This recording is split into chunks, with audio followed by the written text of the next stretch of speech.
हर हर महादेव मित्रों, आज फिर से आपके अपने चैनल मोरल माई स्टोरी में हम आप सभी प्यारे दर्शकों का हार्दिक स्वागत करते हैं।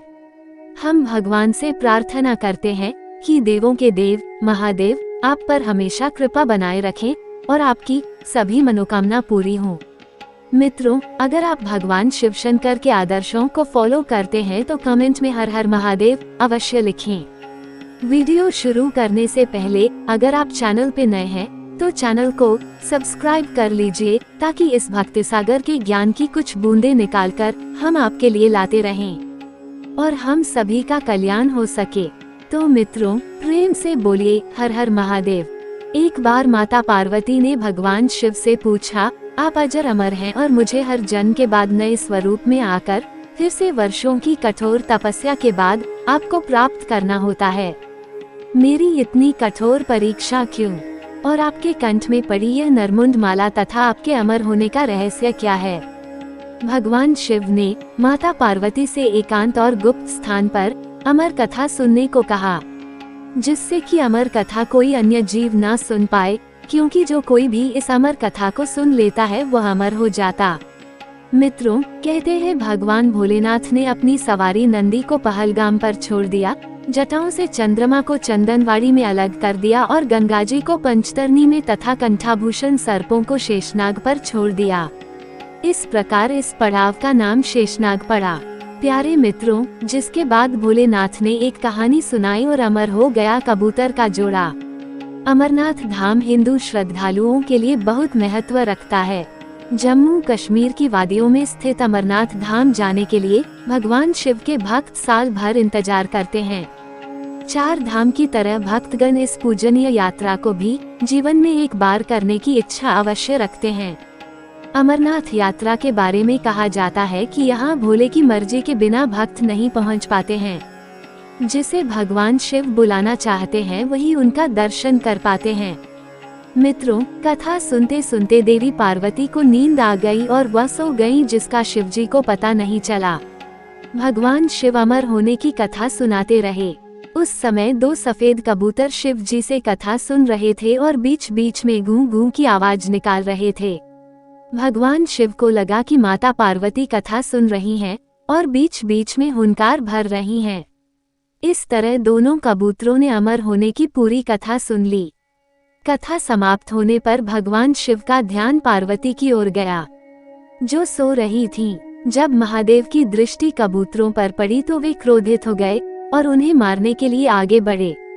इस पर कबूतरों ने भगवान शिव से कहा कि हे प्रभु, हमने आपसे अमर होने की कथा सुनी है। यदि आप हमें मार देंगे तो अमर होने की यह कथा झूठी हो जाएगी। इस पर भगवान शिव ने कबूतरों को जीवित छोड़ दिया और उन्हें आशीर्वाद दिया कि तुम सदैव इस स्थान पर शिव पार्वती के प्रतीक चिन्ह के रूप में निवास करोगे। अतः ये कबूतर का जोड़ा अजर अमर हो गया। प्यारे मित्रों, ऐसा कहते हैं आज भी इन दोनों कबूतरों का दर्शन भक्तों को यहाँ प्राप्त होते हैं और इस तरह से यह गुफा अमर कथा की साक्षी हो गई और इसका नाम अमरनाथ गुफा के नाम से प्रसिद्ध हो गया।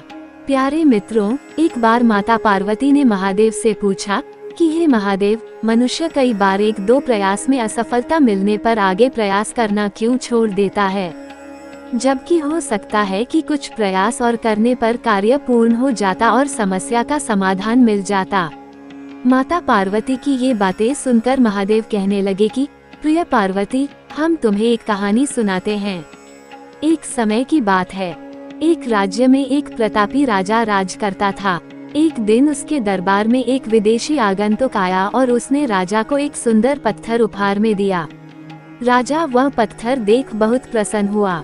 उसने उस पत्थर से भगवान विष्णु की प्रतिमा का निर्माण कर उसे राज्य के मंदिर में स्थापित करने का निर्णय लिया और प्रतिमा निर्माण का कार्य राज्य के महामंत्री को सौंप दिया।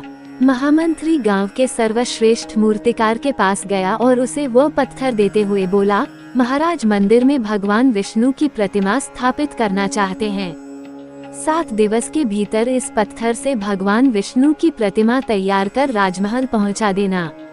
इसके लिए तुम्हें 50 स्वर्ण मुद्राएं दी जाएंगी। 50 स्वर्ण मुद्राओं की बात सुनकर मूर्तिकार खुश हो गया और महामंत्री के जाने के उपरांत प्रतिमा का निर्माण कार्य प्रारंभ करने के उद्देश्य से अपने औजार निकाल लिए।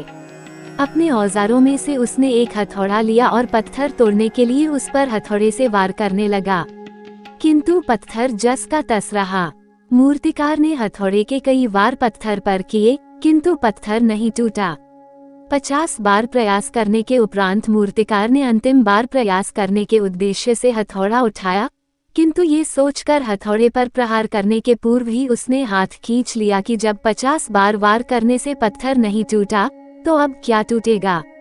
वो पत्थर लेकर वापस महामंत्री के पास गया और उसे यह कह वापस कर आया कि इस पत्थर को तोड़ना नामुमकिन है, इसलिए इससे भगवान विष्णु की प्रतिमा नहीं बन सकती। महामंत्री को राजा का आदेश हर स्थिति में पूर्ण करना था, इसलिए उसने भगवान विष्णु की प्रतिमा निर्मित करने का कार्य गांव के एक साधारण से मूर्तिकार को सौंप दिया। पत्थर लेकर मूर्तिकार ने महामंत्री के सामने ही उस पर हथौड़े से प्रहार किया और वो पत्थर एक बार में ही टूट गया। पत्थर टूटने के बाद मूर्तिकार प्रतिमा बनाने में जुट गया। इधर महामंत्री सोचने लगा कि काश पहले मूर्तिकार ने एक अंतिम प्रयास और किया होता तो सफल हो गया होता और 50 स्वर्ण मुद्राओं का हकदार बन जाता। मित्रों, महादेव कहते हैं, प्रिय पार्वती, यदि जीवन में सफलता प्राप्त करनी है तो बार बार असफल होने पर भी तब तक प्रयास करना नहीं छोड़ना चाहिए जब तक सफलता नहीं मिल जाती। प्रिय मित्रों, इस बात से इनकार नहीं किया जा सकता कि महादेव ने माता पार्वती को जो पाठ पढ़ाए थे वह जीवन, परिवार और शादीशुदा जिंदगी में बहुत महत्वपूर्ण भूमिका निभाते हैं। उसमें न केवल जोड़ों का एक दूसरे के प्रति समर्पण, प्यार और सम्मान साफ दिखता है, बल्कि इस तरह रिश्ता निभाने में किसी तरह की कोई परेशानी नहीं आती। भगवान शिव और माता पार्वती का जीवन ऐसा है जिसमें न केवल खूब सारा प्यार, सम्मान और एक दूसरे के प्रति समर्पण देखने को मिलता है, बल्कि उनका वैवाहिक जीवन सच्चे प्रेम का प्रतीक भी है। ऐसा इसलिए क्योंकि माता पार्वती भगवान शिव की अर्धांगिनी ही नहीं थी, बल्कि उनकी शिष्या भी रहीं। वो अपनी जिज्ञासाओं को शांत करने के लिए अक्सर महादेव से ऐसे ऐसे प्रश्नों को पूछती थीं जो आज के समय में जोड़ों को विवाह के तौर तरीकों सीखने में मदद कर सकते हैं।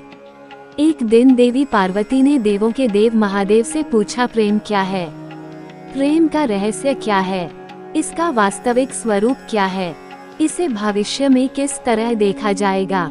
इस सवाल का महादेव ने जवाब देते हुए कहा, प्रेम क्या है ये तुम पूछ रही हो पार्वती? सत्य तो यह है कि प्रेम के अनेकों रूप को तुमने ही उजागर किया है। तुमसे ही प्रेम की अनेक अनुभूतियां हुई हैं। तुम्हारे प्रश्न में ही तुम्हारा उत्तर शामिल है। भगवान शिव की बातें सुनकर माता पार्वती ने कहा, क्या इन विभिन्न अनुभूतियों की अभिव्यक्ति संभव है? तो इस पर भगवान शिव बोले, सती के रूप में जब तुम अपने प्राण त्याग कर मुझसे दूर चली गई थी, तब मेरा जीवन, मेरा संसार, मेरा दायित्व सब निराधार हो गया। मेरी आंखों से आंसुओं की धाराएं बहने लगी थीं। तुम्हारे अभाव में मेरे अधूरेपन की अति से इस सृष्टि का अपूर्ण हो जाना ही प्रेम है। तुम्हारे और मेरे पुनर्मिलन कराने हेतु इस समस्त ब्रह्मांड का हर संभव प्रयास करना ही प्रेम है। तुम्हारा पार्वती के रूप में फिर से जन्म लेकर मेरे एकांकीपन और मुझे मेरे वैराग्य से बाहर निकलने पर विवश करना ही प्रेम है। खैर, ये बात किसी से छिपी नहीं है कि कई सालों की तपस्या और तमाम तरह की बाधाओं को पार करने के बाद ही शिव पार्वती का विवाह हुआ था। ऐसे में आज हम भगवान शिव और माता पार्वती के जीवन से उन प्रेम युक्तियों के बारे में बता रहे हैं जिन्हें हम अपने संबंधों में शामिल करके अपने वैवाहिक जीवन को बेहतर बना सकते हैं। महादेव जी को एक बार बिना कारण के किसी को प्रणाम करते देखकर पार्वती जी ने पूछा, आप किसको प्रणाम करते रहते हैं? तारांकन, शिव जी पार्वती जी से कहते हैं कि हे देवी, जो व्यक्ति एक बार राम कहता है उसे मैं 3 बार प्रणाम करता हूँ। पार्वती जी ने एक बार शिव जी से पूछा, आप शमशान में क्यों जाते हैं और ये चिता की भस्म शरीर पे क्यों लगाते हैं? तारांकन, उसी समय शिव जी पार्वती जी को शमशान ले गए। वहाँ एक शव अंतिम संस्कार के लिए लाया गया। लोग राम नाम सत्य है कहते हुए शव को ला रहे थे। शिव जी ने कहा कि देखो पार्वती, इस शमशान की ओर जब लोग आते हैं तो राम नाम का स्मरण करते हुए आते हैं और इस शव के निमित्त से कई लोगों के मुख से मेरा अति प्रिय दिव्य राम नाम निकलता है। उसी को सुनने में शमशान में आता हूँ और इतने लोगों के मुख से राम नाम का जप करवाने में निमित्त बनने वाले इस शव का मैं सम्मान करता हूँ, प्रणाम करता हूँ और अग्नि में जलने के बाद उसकी भस्म को अपने शरीर पर लगा लेता हूँ। राम नाम बुलवाने वाले के प्रति मुझे अगाध प्रेम रहता है।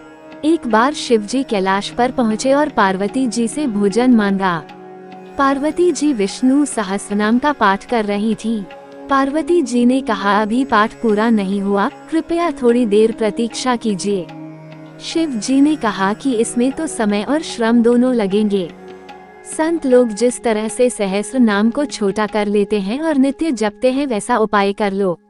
पार्वती जी ने पूछा, वो उपाय कैसे करते हैं? मैं सुनना चाहती हूँ। शिव जी ने बताया, केवल एक बार राम कह लो, तुम्हें सहस्र नाम, भगवान के 1000 नाम लेने का फल मिल जाएगा। एक राम नाम 1000 दिव्य नामों के समान है। पार्वती जी ने वैसा ही किया। श्री राम राम रामेति रमे रामे मनोरमे, सहस्र नाम तत्तुल्यम राम नाम वरान्ने। ये राम नाम सभी आपदाओं को हरने वाला, सभी संपदाओं को देने वाला दाता है, सारे संसार को शांति प्रदान करने वाला है। इसलिए मैं इसे बार बार प्रणाम करता हूँ। महादेव कहते हैं कि भव सागर के सभी समस्याओं और दुख के बीजों को भूंज के रख देने वाला, समूल नष्ट कर देने वाला, सुख संपत्तियों को अर्जित करने वाला, यमदूतों को खदेड़ने भगाने वाला केवल राम नाम का गर्जन है। अर्थात राम का नाम लेने मात्र से मनुष्य के सभी दुख दूर हो जाते हैं। प्यारे मित्रों, जिस पर भी महादेव की कृपा हो जाए, उसके सभी दुख दूर हो जाते हैं। उसे कभी धन और संपत्ति की कमी नहीं होती। महादेव सबका कल्याण करने वाले हैं। हर हर महादेव।